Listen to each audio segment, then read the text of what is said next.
Non. Ça fait 40 ans que ce pays est une république démocratique. Mais les choses se sont arrangées nettement depuis les années 80. Alors c'est un tout petit pays de 7 millions d'habitants, enclavé entre des géants, la Chine, la Thaïlande, le Vietnam. Et depuis, on va dire, la fin des années 80, les conditions s'assouplissent. Et le pays s'est lancé dans du développement, notamment touristique, puisqu'on est passé en 15 ans de 200 000 touristes à 4 millions aujourd'hui. Pour un pays de 7 millions, c'est pas mal. Hein. Voilà, on y va. Allez.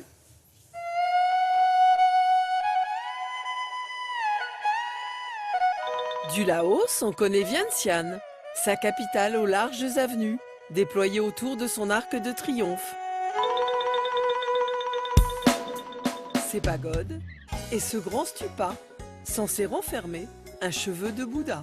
On connaît Luang Prabang, l'une des plus jolies cités coloniales au monde, allongée au bord du Mékong et magnifiquement préservée depuis son classement à l'UNESCO il y a 20 ans. À Luang Prabang, les touristes se lèvent au chant du coq pour ne pas perdre une miette du spectacle de la quête des bonzes en procession.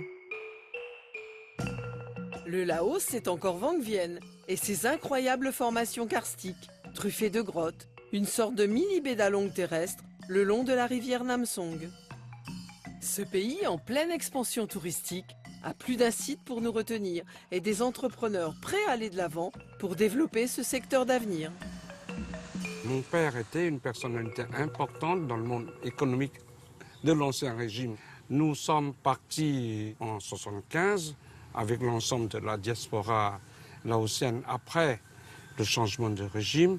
Mais mon père est revenu en 92 parce que le pays avait changé, puisqu'on passait de l'économie collectiviste à l'économie de marché. Donc j'ai vu les changements ces 20 dernières années.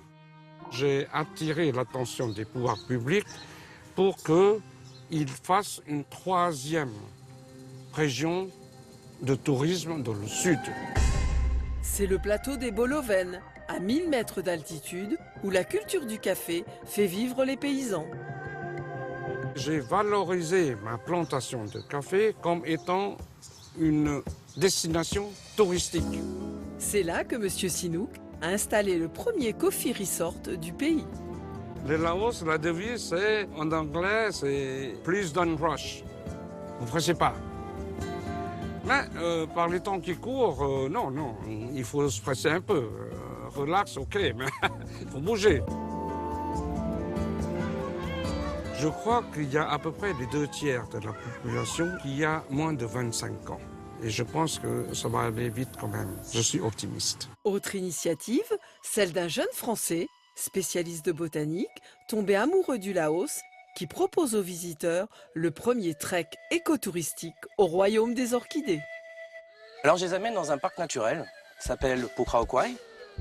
Les treks sont pas très fréquents en Laos, surtout les treks pour aller voir les orchidées en milieu naturel.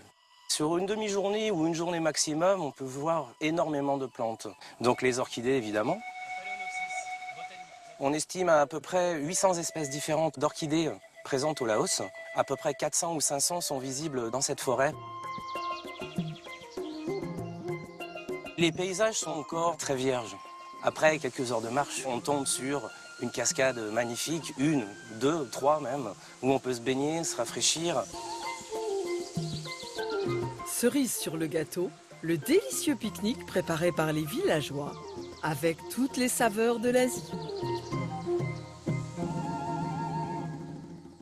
C'est magnifique. Et comment on fait pour aller là-bas? Alors, on se renseigne auprès de la Maison de l'Indochine. Maison de l'Indochine. Qui vous met sur la piste de tous les circuits, voyage à la carte, autotour organisés. Combien de temps pour aller là-bas? 12 heures avec Vietnam Airlines qui dispose maintenant d'une flotte flambant neuve via Hanoï et il y a des vols tous les jours. Merci beaucoup.